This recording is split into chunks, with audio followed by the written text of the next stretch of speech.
Hello, wrestling fans. Jonathan Cairns here. It's about 12:30 on a Friday night after a big show at the Stratford Town Hall Gymnasium. PEI's first cage match. What a night it was. How many wrestling promotions can say they had the sitting premier of the province serve as guest timekeeper? We did tonight at Red Rock Wrestling, and I'm about to interview the Cardinal Sinners. These guys have been in professional wrestling 20 years apiece, 21 for Brody, Steele, or Peter Smith, and 20 years for Cowboy Mike Hughes, and I've been around for 19 years, so it's a total combined 60 years of experience in this conversation, and I'm looking forward to doing this interview tonight. Now, what I'm trying to do is ask questions that pertain to the Cardinal Sinners as a group together. So as opposed to a Mike shoot and a Pete shoot, we don't want to do that. We're trying to do stuff where the Cardinal Sinners were together. We're going to talk about some of the older days, their opinions on the current product, and some out-of-the-ring questions. So it's going to be a lot of fun. Looking forward to this. And my first impression of both of these guys was very different. I met Pete in 1998. He was a star of Atlantic Grand Prix Wrestling, wrestling under the name the Giant Mighty Hercules, and he was a specimen. He was a sight to behold. He was one of the star attractions, and the veterans were putting him over and making him look like $1 million. Right away, I knew that guy was something special. Now, when I met Mike for the first time was in 1999, also wrestling for Grand Prix, but Mike was much greener. You didn't see the star power right away. He was just another big guy. And if you would have told me this guy would be the top worker in the Maritimes and one of the best in the world for the next 20 years, I'd say, I don't think so. But that's not how it turned out. Cowboy Mike Hughes is one of the very best in the world. So we're going to sit down tonight and we're going to talk to these two, and we hope you enjoy it. All right, gentlemen, first thing I want to talk about is what's the feeling after a huge show? We just had a big cage match. We had the Premier of Prince Edward Island involved as the guest timekeeper. What's the feeling after a big show like this? I couldn't be happier with the turnout tonight. With Red Rock Wrestling being my promotion, and our crew was solid from top to bottom. Every match was there. The crowd was hot from the opening bell right through to the very end. And just having the support of everybody that was there, with government officials, the premier, like you said, everybody being there. It's great that wrestling on Prince Edward Island has come back to like a mainstream type of form of entertainment here. So it was great. I was jealous of the guys for being able to perform tonight. I told Mike it's very rare for me to sit down and watch an entire show, but I watched it. Opening bell to finishing bell, every match, every minute of every match. And it was a huge crowd. It was an electric crowd, and obviously the cage match was the main event, but every match was main event quality. I honestly believe it was the best show I've seen in the Maritimes, maybe ever. And that's like even real action wrestling way back in the day. We would have a dud match on most shows. There was no duds tonight. Everyone was a star. So I wish to I could have got in and done a match tonight. So it's tough being on the sidelines or something like that. Horrible, yeah. All right, let's take it back from the beginning. How did you get in the business, Pete? I was a bodybuilder, strongman, and I was always interested in the business. It was always kind of plan B, kind of, but I noticed there were some new faces in the gym. Glenn Kalka, Edge, Christian, Scott Demore, and Gary Gallant, Gary Williams, who I'd known a little bit because he's from the town. They were all in the gym together, so they all looked like wrestlers. So I thought, well, geez. So I went up and I introduced myself to Gary. Although we lived in the same town, we were just, if I'd see him, we'd nod, and that was it. That was our relationship. So I went up and talked to him. I said, "Are you guys wrestling?" He goes, "Yeah." So he gave me, and I said, "I'd love to give it a try." He gave me Emil's information, and I contacted Emil, and I was wrestling the next year. So a year later. Mike, how'd you get in the business? Almost identically the same way, actually. I was at the gym. I was working out, or just about to go work out, and I was sitting at the shake bar out in front of AFC, and Edge, Christian, Scott Demore, Rodney Blackbeard or something. Yeah, black guy. The black guy was there, and Kolka was hungover. He was out at Myron's the night before, and he was feeling it pretty heavy, and he just said, "What are you training today?" And I said, "Oh, I'm training back or whatever." And He said, "Yeah, do you mind if I work? Do you want to work out together?" He goes, "I don't want to be changing plates all day with those two skinny guys." And he was pointing at Edge and Christian, and I was a pretty big guy at the time, and so we started working out. And he said, just my interaction with people coming into the gym and stuff. And he said, "You're a pretty charismatic guy." And he's like, I asked him actually first, "What are you guys doing in town?" Because in Prince Edward Island, you see somebody new in town, you know they're not from there. And he said, "Oh, we're here wrestling with Prix Wrestling." I said, "Well, I never heard. Like, I never seen a poster. There wasn't very much promoting done, funny enough, with that caliber of talent." And he said, "You should give wrestling a try. You're a charismatic guy." And I said, "Well, I never thought it was big enough." He goes, "Those two guys over there are big enough." He says, "You're obviously big enough." And he gave me Emile Dupre's phone number. And I think it was probably a rib. I don't know, like probably some guy to call Emile. And but I did. And I called Emile, and he told me to send him pictures. And this was before I knew anything about the internet or Emile. So I actually took like Polaroid pictures and mailed them to him. And then there used to be a thing called the mail service, where you'd actually, everything was physical then. I think I read about that somewhere. You put it in slots, and some guy would come, and I think they were probably riding ponies then. But anyway. Glenn Kalka hung posters for me. I was promoting a strongman event, and we got talking, and he was a strong bastard.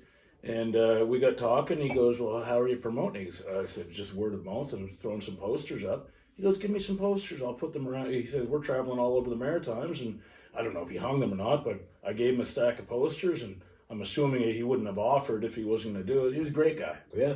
I did a radio interview with him about 10 years ago. He's a radio DJ in Ottawa now. He's out of wrestling completely. Strength-wise, how would you compare to Glenn Kalka? Would he have been as strong as you? No, but he was strong. Oh, but before I started wrestling, I was very strong. I mean, once I started wrestling, you can't train the same way. But at that time, no, he wasn't really in my league, but he was strong. Oh yeah, well, pro football player with the and known for his Saskatchewan Rough intensity. Riders. And he was a super nice guy. Like we had a great conversation that day, and he was like genuinely appeared to be like wanted to see somebody else get into wrestling. Well, that's what he's a good guy. He's still a good guy. And so when he got me involved, like I said, I sent the pictures to Emile. Emile called me. Actually, I called Emile, and I sent him the pictures, and then he actually never called me back, but I called him back and kind of persisted. I figured I took the leap. I may as well keep at it. And then he said that he would train me, and I was going over on weekends for the first bit. That was the latter half of 1998. And then I was over there. He had the ring set up in a bowling alley in Shediac. And that's where I met Peter, actually. Peter just got back from a show in Maine, I believe. He was wrestling Tony Atlas. And him and Denise, I think, came in. I believe so. Yeah. So I met you and your dog Vader that day. Yeah. What were your first impressions of each other? I thought he was a twat. Nothing's changed. Honestly, when I seen him come in, he was very big. He was massive. He was bigger than, I think, probably the biggest you ever were at the time. Maybe. You're over 300. Yeah. And I came in and I thought, oh, fuck, everybody's this big. I was right. I am too small for wrestling. And, so he came in. I was only working at the time. Emile, Rene Dupre, and Hubert Gallant was coming in from time to time. Probably Jeff Dupre.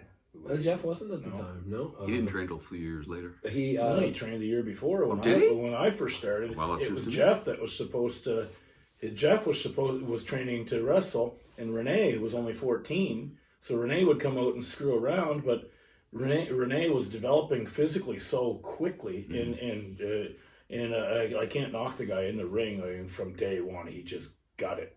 So it ended up that Jeff became the referee that year in '98, and Rene worked every night and has been working ever since. And the year I broke in, and never seen Jeff at all, other than at the house, because I stayed in Emile. Yeah, that's right. He wasn't in the business at all that year. It's like he reffed the first year. But as far as when I met Mike that day, I remember the day quite well. We hit it off right away, and we've been best pals ever since. Yeah, we were two guys that had a lot of the same similar interests, right? We both worked out. We were into sports. You know what I mean? We had the same kind of. We knew a few of the same people, and we just liked the same things. We instantly connected, and like I said, we've been best friends ever since. So, So were you fans of professional wrestling before you get into it? I was a huge fan. Who were some of your favorites? Leo Burke, Stephen Pettipaw, The Beast. I wasn't a fan of the Cuban Assassin at the time because I didn't know what good work was or bad work was. Yeah. But his characters, Sweet Daddy Siki, even though he was a heel, I enjoyed the charismaticness of him.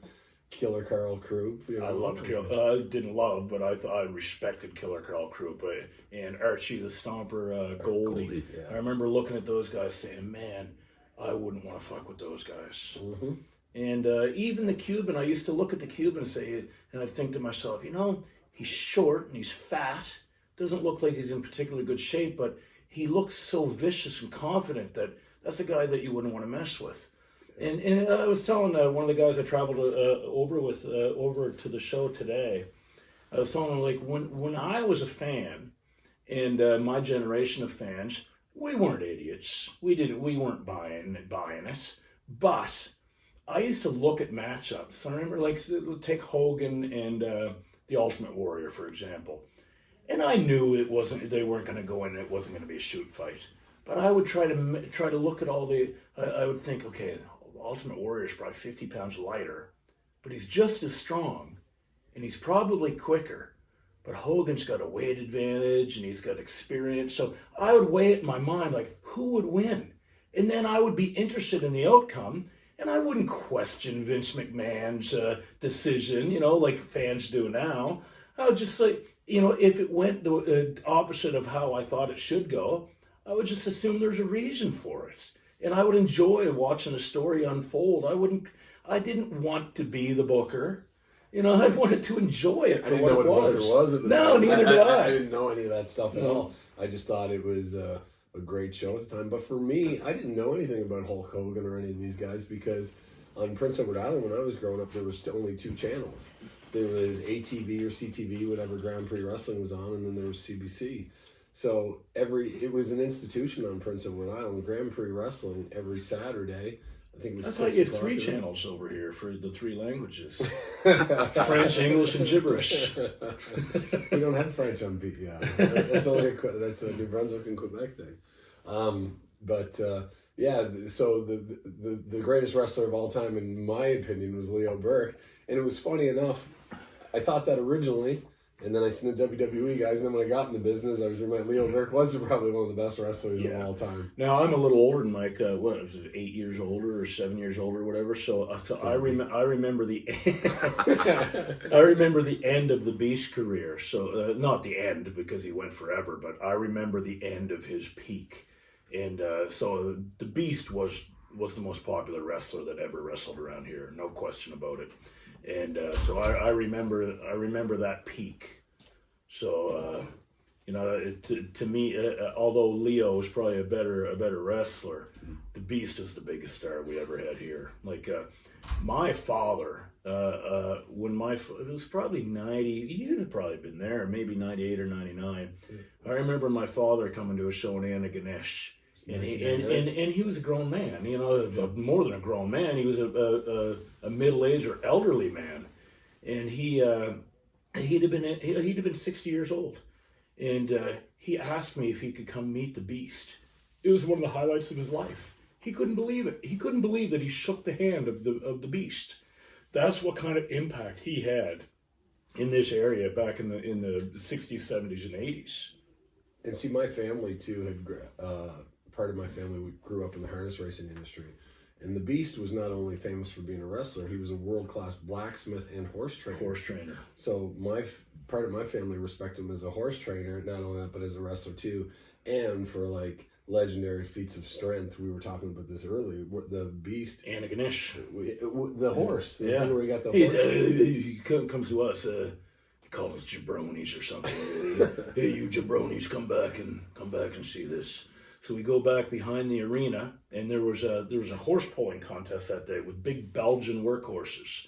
So the Beast had already talked to the owner of this big Belgian. Well, it would have weighed 3,000 pounds. I don't know what a horse weighs. It's massive. But he puts it. Say the horse's ass is here. So the Beast turned around, so his back was at the horse's ass, and then he put his hips between the horse's back legs. Then grabbed the horse by the hooves and he yanked them up in the air So the horse's full weight on his ass came down on the beast's back. The beast is holding the horse. The horse is like sitting on the beast's back.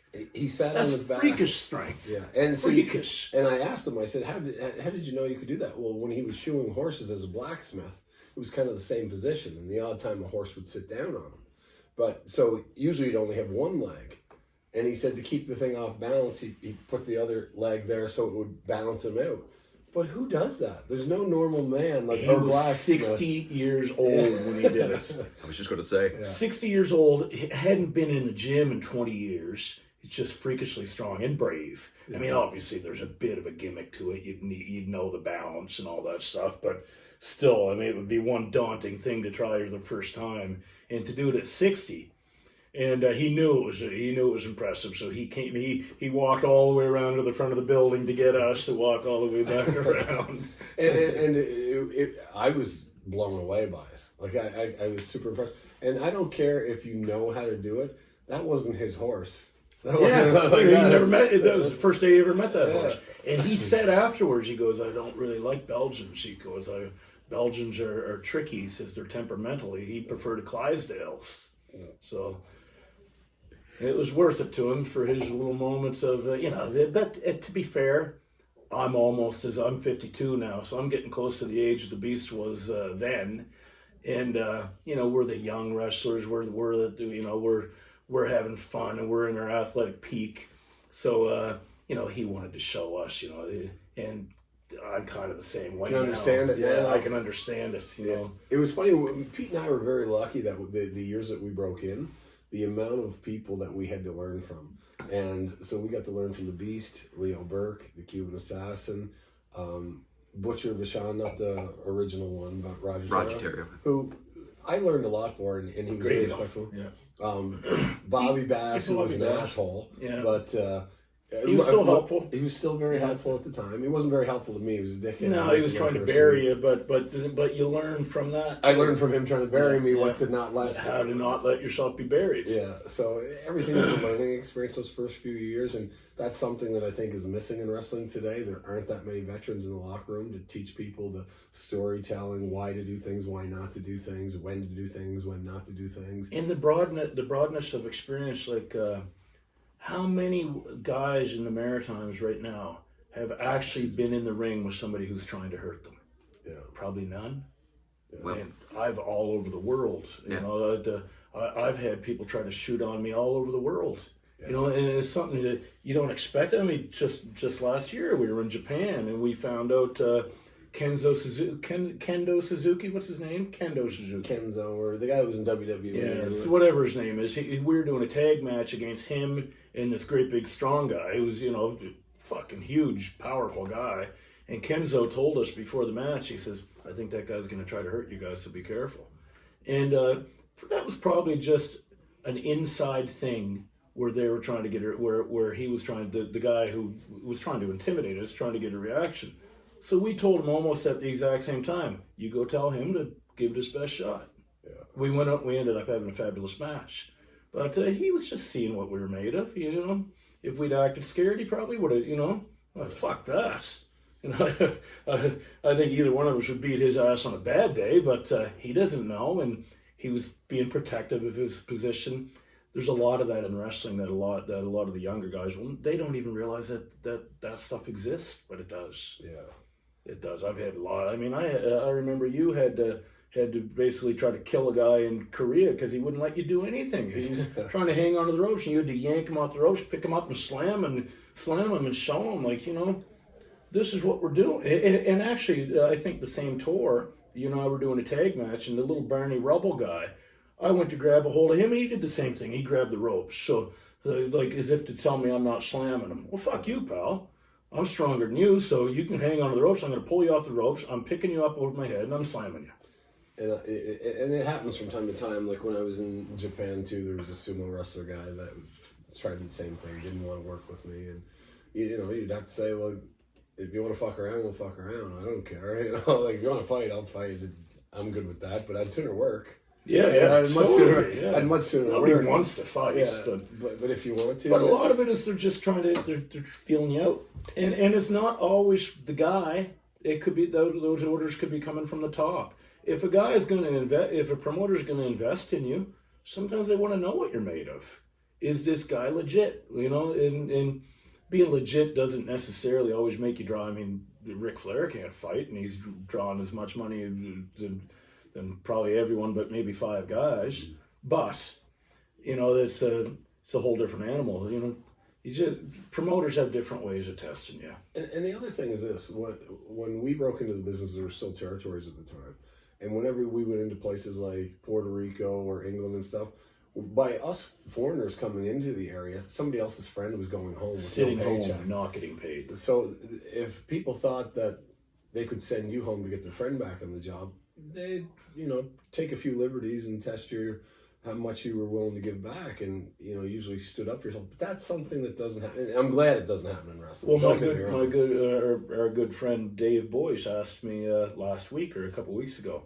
We were talking about, you know, that I've put words in for some people that have gone to Europe and not represented the Maritimes well, and he goes, is it a personality thing? I said, well, maybe sometimes. He goes, well, do you mean to tell me that nobody's ever not, or that nobody's not liked you in your career? I said, well, probably there's been lots of people that don't like me, but when I go a place somewhere, I've generally managed to draw money. So I have to, you know, have to go in there with the mindset that there's going to be some people that resent you being there, but if you're going to draw money, then everybody wins. So even the guy sitting home is going to end up with more work than he might have had before if you draw money.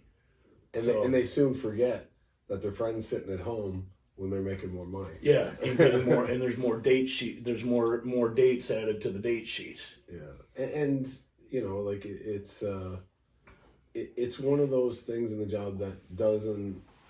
And I'm talking like 10 years ago when most of this. In the last 10 years, there isn't a lot of this going on, but I'm grateful that I broke in at the time that I did and got to see the tail end of the territory system. Like when we broke in with Grand Prix Wrestling, we were wrestling 7 days a week, twice on Sundays. Like Real Action Wrestling, the same thing after that. And then when Real Action Wrestling ended, we went to England. And then like Pete went over to England first, and then he got me over to England after that. And then we wrestled there for a while. Then we would go from there on to Puerto Rico. You know what I mean? I wrestled in Puerto Rico. But we were lucky that we got to go in and do it as a full-time job. And that gives you a whole total different perspective than just people that are working weekend dates. There's a big difference between loving wrestling and needing wrestling. You know, a lot of these guys talk about their passion and stuff, and that's great. I hope they're happy. But until you're in a position where you need to get in there in the ring, and you need to see business strengthen, when you've got a vested interest in doing an angle and going back to the town 2 weeks later and seeing that there's an increase in the gate. And if there's a decrease in the gate and you're at the top of the bill, you know that your head's on the chopping block. Or at the very least, you're going to be moved down the card and you're dispensable. So to be in the pressure situations of having to draw money, you know, I enjoy that, to be honest with you. And I'm still doing it. You know, I was put into that position about a year and a half ago in Germany. I was put at the top of the bill, and I was, you know, the first couple tours, business seemed to be down. I was thinking, oh Jesus, but it's picked back up. So, you know, I'm not holding myself responsible for that in any way, but we're all a team, and you know, it's nice to be part of a product that is taken off again. You know, we're on the verge of tournaments being. Mike did the last not full length, but full-ish length tournament in Germany, a 10-day tournament in one town. That was 2004. I did the one the year before. Yeah. And we're on the verge of that coming back. So it's for people that are, for weekend warriors, they wouldn't even know what a German tournament is, but or your average fan. But guys that are actually pro wrestlers, it's kind of one of the pinnacles of wrestling. There's Japan and Germany, in my opinion. Yeah, and that's what I was talking about earlier. We were lucky at the point that we broke into the business, and to learn from the people that we got to learn from, we were able to get bookings and stay with bookings because we learned the job properly, we respected the job, we learned how to build territories. We didn't go in and do hot shots, do every pro wrestling move that was ever invented in one match, and then hot shot it and not be able to. We learned how to progressively build in the territories we were in, and to build things up. So for longevity, to stretch things out, and all those things we learned. A great example of it is what we did right here tonight in Red Rock Wrestling. I basically used the same roster for 10 years, and in the smallest province in the country have averaged probably some of the biggest houses. Well, I asked JP tonight. I said, when's the last time you wrestled in front of a crowd this big with an all-local talent? He said, well, last year we had Booker T. And I said, no. I said, an all-local talent? He says, yeah. He says, Jesus, this would be by far the most. Yeah. And just think of the expense bringing in all these names versus your expense. Well, yeah, and you know what? It's a lot of work. Like, you got to get them to believe in the product. And I'll tell you, this is the other thing too, is you have to have them to believe not only in the product, but you have to have people there. Prince Edward Island is a place where firemen, fishermen, and I was brought up. If somebody asked you to fight, they didn't have to ask you twice. You just went outside, and that's how it was. So to bring in skinny, out-of-shape guys that didn't look like, the fans here aren't going to buy it. You need big, believable guys, and guys like Peter and myself, Chris Cook. You know, there's so many, Titus. There's so many big guys that look the part, and that's what works here, and that's what I've brought here, and that's what's drawn the crowds here. And every territory that I've worked in that was successful, that was always the formula. To have people that looked like believable tough guys. When I was in Puerto Rico, the roster was incredible. You know what I mean? When even in England, like not only any guy that didn't look like physical, you could tell they were hard people, and they knew how to technically wrestle. So you had people in there that looked believable, that looked tough, looked like they were technically sound. And to me, that's the key to having territories work well. And I think in a lot of places that's gone away, the believability factor. But the territories that are drawing us, like I told you how successful our last German tournament was. I was the 4th tallest guy on the crew and the 6th heaviest. Think about that. Yeah. Think about how huge. I'm 6'6" and 300 pounds. There was 5 guys heavier than me and 3 guys taller than me. That's a huge fucking crew. Yeah. And they could all go. The roster that we had when we went to India, that was a huge roster. Yeah, and it got bigger. Yeah. The Indian guys, we developed a couple giants. So I think probably the one giant was with you. With you. Shanky was the only one that was there, but there was 2 more that came in later. But you think of Cali, yourself, me, Mike Apollo, Knox. Mike Knox, Yeah. Crimson. I think Brian Cage and what's the other PJ Black. Yeah. Were the 2 smallest guys probably on that crew of foreigners. So, What would their size been? well, Cage was big. He was like 250 or something. Jacked, but he was like jacked. But he made probably under 6 feet. yeah, and I think PJ Black might have been. He's a small guy. 200 pounds, If, maybe? yeah. So He just ran a show in South Africa where they brought in Rob Van Dam, and they drew under 200 people. I seen that. Yeah. Imagine the money lost there. Yeah. Fucking hell. Rob Van Dam charges $25,000. Good for him. Yeah. Well, he doesn't even want to wrestle. He thought he'd outprice himself so he could just retire. But people still pay him. So That's incredible. he's going to grab that money. Yeah. I hope I have the same problems. Yeah. Well, you were talking about India. Talk about that 70,000 people house where you took on the Great Khali. You were on that show too, Mike. I was on that show. Talk It was about that incredible. Well, I'll tell you right now. And I've said this to him before. There was no better person for Khali to bring in to be believable than Peter at that time. And the press conferences and everything, the way it was built up with Khali going to the hospital, he came in. Both of us came in as substitutes for 2 other people. And I'm not going to say who they were, but all I'm going to say is that it worked out better for the promotion to have somebody that people actually thought could beat Khali. And I was just a guy in the card. I was just a filler. But Pete and Khali, to have that many people was ridiculous. To have the heat, the old school heat. We used to generate that kind of heat in Puerto Rico, but I hadn't seen it since. and to be able to generate that heat where the media wanted to kill us. They were rioting and wanted to leave, and then to have the fans, and then to have military guards at the hotel, and we weren't allowed to leave. We'd have to be in the back of police trucks to get escorted to the gym and everything like that. It was awesome. Like, people would ask me about that, like, oh, were you nervous? And I was like, if I was probably smarter, I would have been, but I was so caught up in the fact that we were getting this heat and that was good for business. And they were burning my effigy in the streets. Yeah. And it was real, you know. Actually, to be honest with you, the guys burning the effigy in the street were just marks. But the average people at the stadium, all they knew was I was hurting their hero, and they're pelting us with rocks. It was Apollo got hit by a boulder about that big, right in the back of the neck. I don't know how it didn't kill him.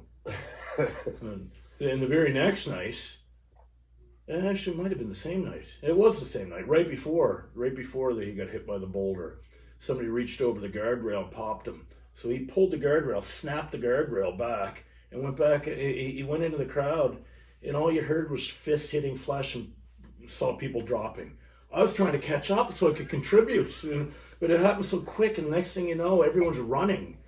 You know, then we get back and we're going up the ramp, and then they came back and they started pelting rocks at us. It was crazy. I remember to Bones, the referee, Justin King, saying he was with us, and he said, we should run, man. I said, we're not fucking running. And we just walked slowly up the stairs and taunted, or up the ramp and taunted them. But those are the moments that you work your whole career for, and they don't come often. So. And the military had to come down and kind of help people back at the time, because they're beating them back with the sticks. Bamboo sticks. So I was sitting in the back and I was watching on the monitor. Myself and Sean Hernandez and Chris Raber, Bambi Killer, were in the back, and the TV monitor was set on 3 steel rods on the back. And I was sitting in the back, and I seen the crowd was swarming around them. And I said to the boys, boys, we'll take these steel rods and run out to go down there and help them. And they're like, what are you talking about? Like, the crowd's like, what are we going to do? I said, well, we got to go down and get them. And as we went to go up to the exit of the side ramp to go down where the thing was, the military guys came down and just kind of cut us off and kind of went down to the ramp, and they went down and started clubbing people back. And I remember they were throwing rocks, and I think they were little like burlap sack things that they were selling, peanuts or something, filling them with rocks and sand and throwing them. Remember that building, that arena had just had built. Yeah, they built it for the event. Well, partially for the event. It's a cricket stadium, but the first event they sped up the building of it for this event, and so there was lots of concrete laying around because it was still under construction. So there's chunks of concrete, and I've been back quite a few times after, and we've had crowds that big since, but it was never the same as this. This was. We've had crowds of 70,000. We had back-to-back crowds in the Himalayas, right on the border of Nepal. Like, and there'd be 75,000 people or whatever, and maybe 20 cars because everybody walked from villages around. But it wasn't the same that night. And it was Del Radoon that we were in. That was the most. I'll never experience anything like that again, because that was real. It wasn't just people paying to see a wrestling show. And remember, there were 72,000 people in the building. There's 20,000 more outside that couldn't get in because they were full. Yeah. So there was close to 100,000 people that showed up to that event. Craziness. Yeah. I remember us looking outside and thinking, these are the people that can't get in. What we would give to get that crowd anywhere else. Yeah. And they didn't just walk away. They stayed outside the arena because they wanted to be close to the action. And listen. Can you imagine any fan doing that? No. Standing outside the arena for 5 hours. Yeah. It was one of the longest shows I was ever. None of them left. Yeah. That's unbelievable. Yeah, they had a real big pre-show bands, famous bands, and we've had famous Bollywood stars and stuff involved. It's been quite a deal over there. You've been in some movies over there, have you not? Yeah, I did one movie, Bollywood movie. I showed up thinking I was the extra, and they said, "Are you familiar with your script?" I said, "What script?" They said, "Are you fucking kidding me?" I was on 700 pages of script, on 700 pages of dialogue. They said, "You're the main villain. You're the lead villain." So, Kelly didn't tell me. He should have told you, and he was supposed to send you the script, and all he sent me was my deal and what date, what the plane tickets. That was it. Wow. Oh well, we got through it. I ad-libbed my way through an entire motion picture. Were they pleased? Oh, totally. Yeah. I remember you brought back the boots. Yeah. And the jacket. Oh, that's right, the jacket too. Well, I'm going back to the Maritimes for a bit. Your first impressions of Emile Dupre? I was blown away by Emile Dupre because Emile Dupre was, infamous for the mule kick in Grand Prix Wrestling. And then I remember watching, forget what TV show it was about wrestling, but what's the famous announcer from the Mid-South area? Solely? Gordon Soley. Soley. Yeah, came on and he said at one time that Emile Dupre's Grand Prix Wrestling is the 5th largest grossing promotion in North America. I remember Emile getting an award but I was awestruck by Emile, and me and Emile don't really see eye to eye these days, but I respect that man. He did a lot for me. I wouldn't be sitting here talking to you right now. I really respect Emile, and I like Emile, regardless of how he feels about me. I like Emile, and I'm the same way. I learned so much from Emile. When Emile wanted to teach everything about the wrestling business at the time that I was there, and unfortunately Renee didn't want to listen to him at all, and he just wanted to teach somebody, and I absorbed everything Emile told me like a sponge. He would tell me about how he would ship his posters around the Maritimes. He would tell me about how he used the bus system. He would tell me about how he planned towns for the best gas. He would tell me how he booked hotels, how he'd negotiate with arenas, and I absorbed that like a sponge. Yeah. And that's what I did with every promoter. If I was driving with a promoter, if I was working for a promoter, I wanted to drive from them and listen to them, because I always had plans of someday running my own wrestling promotion. And I would sit and just pick their minds the whole time. And Emile was always eager to teach. He loved the business and wanted to teach somebody. He was proud of what he had accomplished. And he accomplished a lot. The man has built an empire of real estate and everything else. I have so much respect for Emile, and his family was really good to me. They took me in, they trained me, and I can't say enough about Emile Dupre. And Paula too. They feel like when we opened Real Action Wrestling that we betrayed them and everything else. But to clarify that, Emile had told me that whenever I worked for him, that the only reason that he had restarted Grand Prix Wrestling was because Renee wanted to start working in the business. And as soon as Renee had gotten signed with WWE or decided that he wasn't, then he was done with the business. And so when we started Real Action Wrestling, we'd only had the intentions of running in the fall and then going back and working for Emile in summer, because he wouldn't work the fall or the winter months. So when that had happened, and Emile just turned, but I had talked to Emile since then, and he was fine with me and everything else. He's called me. We've had a conversation. I mean, there was no ill intent. Yeah, we were trying to make a buck, and I wasn't running Real Action Wrestling. I was called by you and Scott Gallant, and you said we've got a 2-week tour. Do you want to do it? Of course I want to do it.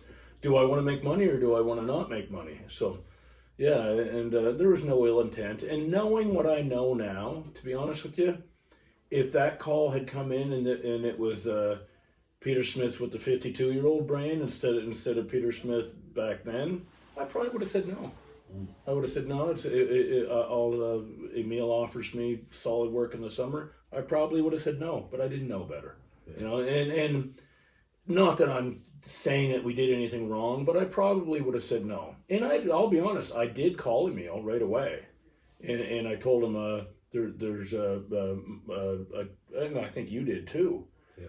And I told him I didn't put your name out. I said, but there's a guy named Scott Gallant who's running some shows, and I'm going to do them. Do you have a problem with that? He goes, no, go ahead. Yeah. So, I mean, for him to have a gripe about it later, there's nothing I can do about it. Yeah. It did work out in the end. And it was funny how it all worked out, because that's how we got our name, the Cardinal Sinners, was that Emile Dupre Scott Gallant had actually called him, and I was in the house with him. And he said that you guys have committed the cardinal sin. He said, you run against me, you will never work in this business again.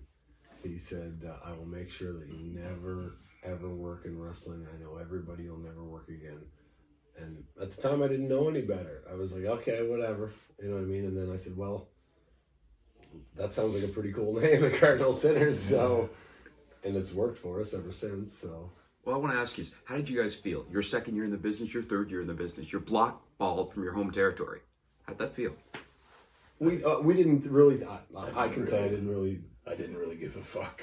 At the time, so when I was working for a meal, I think I started off at like $350, $400, something like that for a week working with a meal, and then all of a sudden I was offered $750 a week, and then after I was like, my investment into it was booking the wrestlers and it was split the profits, right? So then when we sold the company to New Age Entertainment, then all of a sudden, I think our first deal where it was like $1,100 a week to start with, and then we got bumped down after that. But going from $350 a week to $1,100 a week initially, that's quite a jump as your second year in the business, right? And then thrown in a position for myself, I was 100% jobber with Grand Prix Wrestling. I remember the only night I went over was the last night of the Grand Prix Wrestling tour, and that's because the Cuban Assassin felt that I had earned it. And he kind of went against Emil and booked me to win. And when I got back home, Emil was furious that I got put over. And that was Richie, was it not? Or Angel? Angel booked it. Angel booked it, but it was Richie that I went over on. Mm-hmm. So for me, winning, it doesn't matter, but it does when you do 156 jobs in a row. Well, I mean, the thing is, if you're losing every night, that means the promoter doesn't have faith in you. Yeah. And so that's the only thing. I mean, it's like winning a belt doesn't really, it's not like you're, woohoo, I've won a belt. It's not like winning the Olympics, but it's telling you the promoter's got faith in you, and it's gonna secure you more bookings, and you'll make more money. And especially overseas belts, you know that when you get that belt, you're guaranteed at least one more tour. Yeah. So I mean that's all you think about is from one tour to the next, really. I think he wants a drink. The ice and if you could hand me the whiskey and the 7-Up over there too, that'd be great.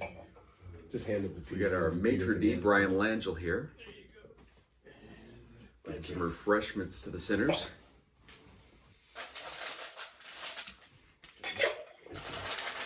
Jesus Christ, well, you want me to pour it for you too? I do. Actually, can you hand me the ginger ale there too, please? I'd be delighted. Can you reach it?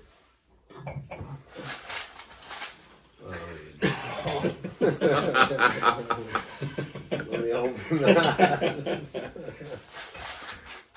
Yeah, no, real action wrestling, and it was something that gave me confidence, and it was funny. I had no business being put in the position that we were in. The two of us were taken on as the bookers, and which ended up me being the booker and you being the guy who used to sleep 18 hours a day.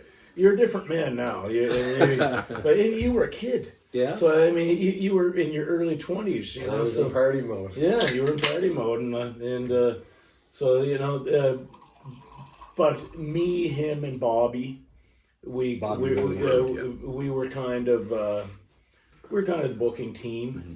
Yeah. I remember we used to always do a debrief after the big shows in Halifax. We used to run Halifax every second Thursday. Mm-hmm. We were getting 1,000 people every second Thursday. It was crazy when you think about it. Yeah. And we would always we'd go into this little meeting room, and we would discuss what the good points, what the bad points were, mm-hmm. What are we doing next. Is this working? It would be about an hour meeting, 2-hour meeting, yeah. And we'd be sitting and drinking, and that's when we met. That's when Bobby Bass came in as a part owner of that one. Yeah. But anyway, we learned a lot then.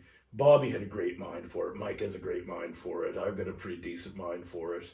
Our promoters, the owners, Warren and Brian, they didn't really know anything, but they were passionate, mm-hmm. And. Those were good times when you think back. Those after the. I was telling somebody earlier today about one night in Halifax. I think it was when Kurgan turned heel, so it was crazy. It was like the high point of wrestling I've ever seen around here. So we knew business was about to boom, and we had our debrief meeting at the end of the show, and we were there about an hour and a half, 2 hours, having a few drinks, and we thought, well, geez, it's getting late. We want to go downtown. So we ended up back at the house on Pepperell Street, and one of us came up with the idea, like, it's going to take, the bar's going to close. We don't have time for all of us to have a shower. So, separately, but we have to have a shower. Let's all just get in the shower at the same time. That'll be quick. So we get in there, all three of us, me and Mike, the size we are. Bobby's not a small guy. He's 230, 240 pounds. We're all standing in the shower, realizing only one guy gets the water. We're standing there naked. And then we start fucking laughing how stupid. Next thing you know, we fall out of the fucking shower onto the glass door. It breaks off. We landed. We're laying on the floor, laughing our asses off. One of I can't remember which one. It was full of soap. We had to go back to back so that only our butts touched when we were changing positions as we rotated around. No sword fights. The three of us no sword fights. And then we fell through the glass. It was glass sliding doors on the side of the shower tub. We fell through it. And then as we got out, went back, the other guys were just getting back. We just kind of set it up against it. There. And then Bill Scullion came in and went to open the door, and the whole smashes everywhere. We go running in like Tommy Boy. What'd you do? He was genuinely like, sorry guys, I didn't mean to. But that house on Pemperell Street, that was some of the best times of my life. Oh, totally. There was best summer of my wrestling career. There was me, him, Bobby Roode, Chi Cruz. I'm trying to think who else. The custom made man. Gary never lived at the house. Didn't Robert live there? Yes, he did. He lived with Massive. Him and Massive shared a room for a while. Gary Williams, Kurgan, Flesh, and we had guys. Whichever girlfriend Flesh had at the time would usually be there. But guys rotated in. We had Massive Damage came in. Eddie Watts came in, but couldn't handle living in the group environment very long. Couldn't handle. Him and Peter had a conflict. Which I heard about years later. Personalities. So basically, he went and spent money to go, and he wasn't making any money. He got himself a little apartment because he didn't like not being the fucking alpha. And Chi Cruz. So we had a good group of guys in that house. We lived on Pemperell. The house was directly behind Hakeem. Me and Bobby Roode shared a room. You and Chi shared a room. Yep. Gary and Massive shared a room. And Kurgan slept they slept in the living room upstairs. I would come home and I was in drop elbows on Kurgan. Yeah, I'd climb up on the thing and Kurgan would be asleep. And I would drop elbows. Fuck off, Mark Hughes. Yeah. And I would take off running down the stairs, and he'd always say to me, "Have you never heard the expression, let sleeping giants lie?" Apparently not. I didn't care then. I didn't have a care in the world back then. I was just wide open, didn't give a shit about anything. I was wrestling every night, having the time of my life. I was sitting around with my best friends that we were on the road with every night of the week, and it was... me, you, and Bobby were inseparable that summer. Yeah. We traveled around the Cardinal Sinners gimmick at the time. We were trying to be like the Four Horsemen. So it'd be me, him, and Bobby, and usually Gary or Kurgan, one or the other would travel. And we rented a Lincoln Town car, and we had the big car, and we were driving in town to town. And it was like before T-shirt sales really came part of pro wrestling. Well, we did though. Yeah. We had T-shirts. We were like one. They sold 1,200 T-shirts, Cardinal Sinners T-shirts that summer. We never got a dime. Yeah.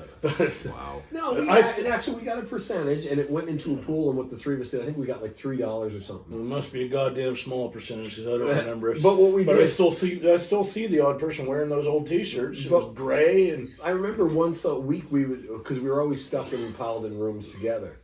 And I remember in Yarmouth one night, we went and we got separate rooms where there was I think 2 of us in a room instead of 4 of us in a room at the time. And we went and got cases of beer, and we went out and we bought drinks for each other at the rent. It was the night actually Bobby Roode met his wife. Are you trying to kill me? Probably. Well, yes, but I mean, not with that specific thing, but there's a chip in that glass. Yeah, that night that we fell through the showers, the night that Bobby met his wife. No, it was in Yarmouth that Bobby met his wife. Oh, I thought he met her in At the Red Night in Yarmouth. I thought for sure that he met her. So she came down to meet him in Halifax Later one on. time then, yeah. At Windsor. His ex-wife. It was in Windsor. He's on his third wife. Yeah, I can't keep track. So then it was the night Buddy Lane came in. He came in. Buddy Lane was the first time he ever came out with us. And he stayed down in Yarmouth because he didn't want to drive back. And he comes in and... We're drinking in the hotel. We drank at the Yarmouth Arena after the show. Yeah. Remember, Bobby was doing the shoveling thing that Lawler's son used to do. Yes. Yeah. It was. Anyway, we were partying at the arena for probably 2 hours, and we go back to the hotel and we're partying more. Buddy Lane's trying to keep up with us, and then he can't. I was gonna say, how'd that go? He passed out cold, but Before that wasn't that, the end of the story. He came in and we had gotten a room. We were sitting in there drinking. It was me, him, and Bobby.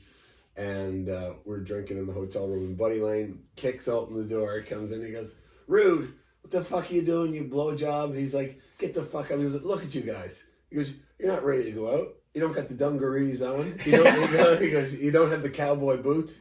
I got the Planet Hollywood jacket." He pops the collar up on the jacket. He goes, "These boots aren't fucking made for dancing," he said. He goes, "We're going into the bar tonight. If anybody fucks with me," he goes, "they're getting a bat or my fist outside the That's exactly what he said. Yeah. He goes, "So nobody better fuck around with us today." And 5 minutes later, he's out cold. But we're at the bar, and we're it's almost closing time. They hadn't called last call yet, and we're sitting around drinking, having a good time. We look over at the front door. Buddy Lane arrives. Yeah. He woke up and he made his entrance. At this time, he had the collar turned up in the air like it's like the Lords of Flatbush. He walks in with the Planet Hollywood satin jacket with the collar up, sunglasses on, cowboy boots, skin tight jeans, Dungarees. and he walks in, just stands there and looks around like this. Nobody gives a fuck. And we're laughing our heads off, and then he sees us and walks over. It was funny. Buddy Lane is one of the those greatest moments in time. He's one of the greatest personalities outside of the wrestling ring ever. I see Buddy. You from guys, time to time. you weren't there, but Langelo, you'd have met him when he came to an ISW show recently. Yeah, he's one You'd of have met my. him before. Oh yeah, I know. Yeah. I love Buddy. He's one of my he's favorite great. characters. Great. Like outside of the ring and in the back, he's smart. He knows how to travel. He's Remember when he was telling us that he man fucked Paula Abdul? Yeah, that fucking Paula Abdul. I splashed her. She was a Winnipeg Blue Bombers cheerleader. I said, no, she wasn't. She was an LA Lakers cheerleader. Fuck you, Smith. You don't know what the fuck you're talking about, you fucking blowjob. All right. You know who else I fucked? I said, well, who, buddy? Luba.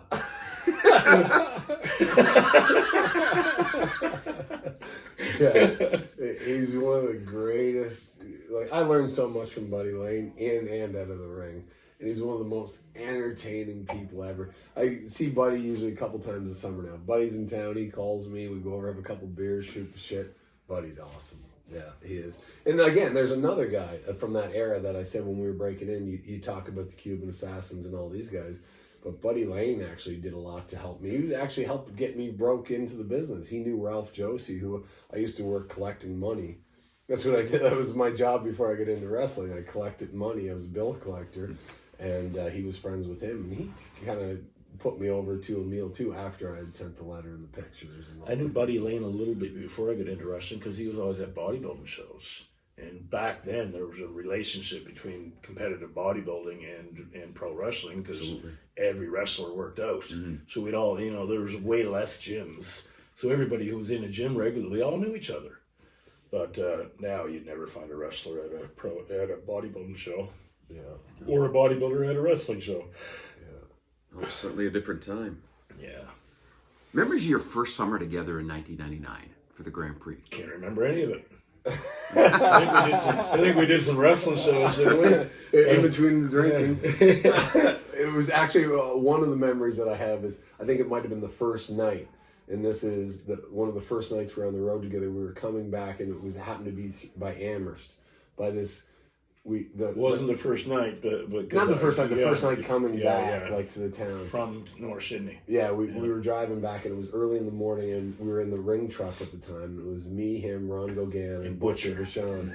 And when we were coming back, we got a flat tire, and it was right by Amherst, by that battery company, place that made batteries or just that has batteries. The big digital time.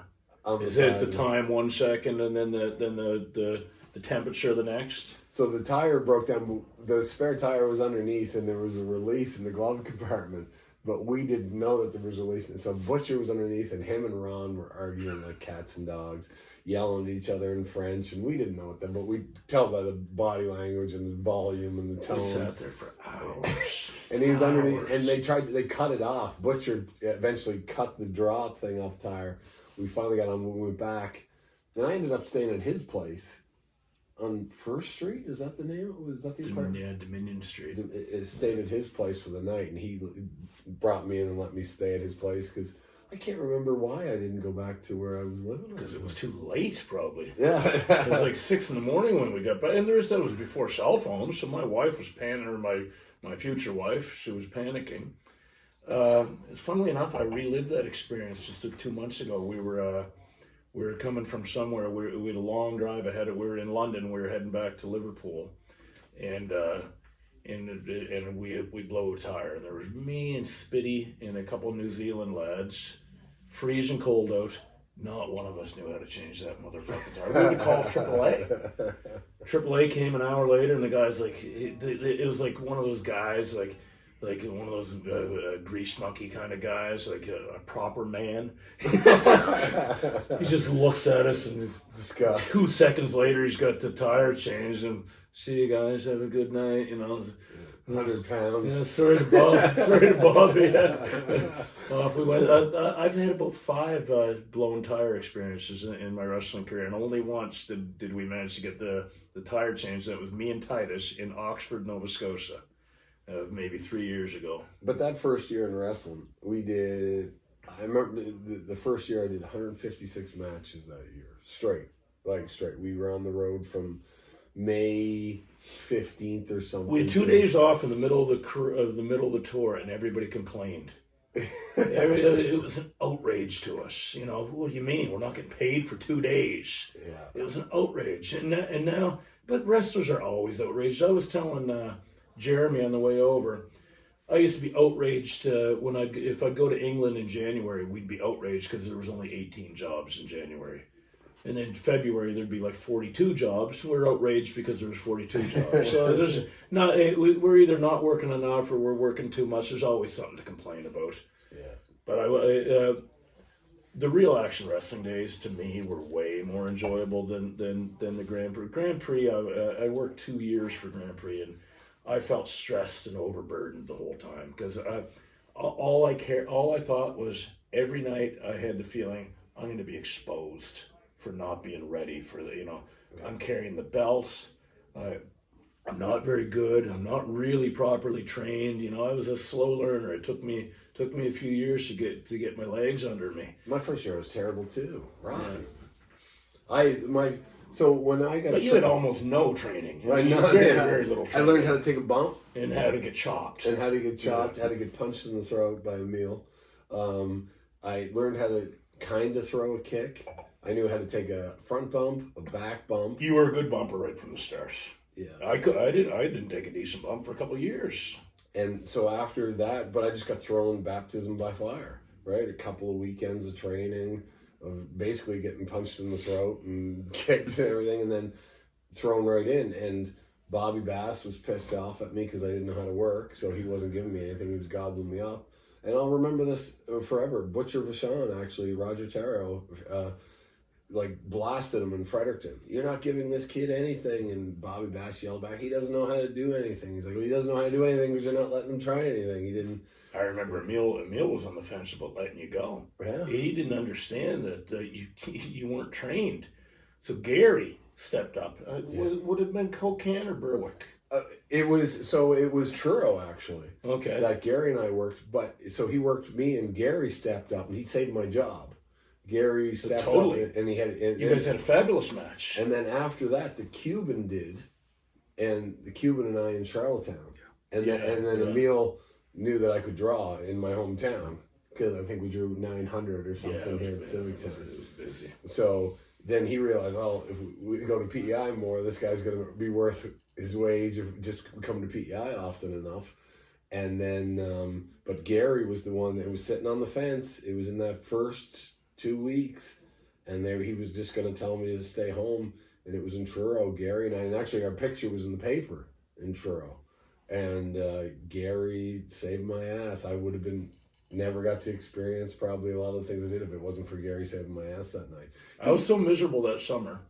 At one point towards the end, you got hurt. You chipped a bone off your hip or something. Yeah, and tore part of my quad. Yeah. And I remember you were off for a week or something, and I remember being jealous. Thinking for that lucky bastard. He's sitting home and he's in agony, but at least he gets to stay home for a week. You know, because I just the pressure on me to working on top or near top, and you know I knew that I needed more, and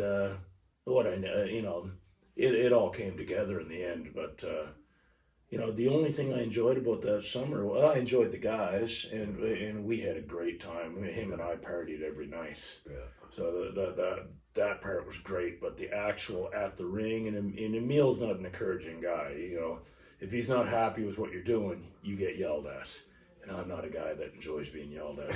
Really.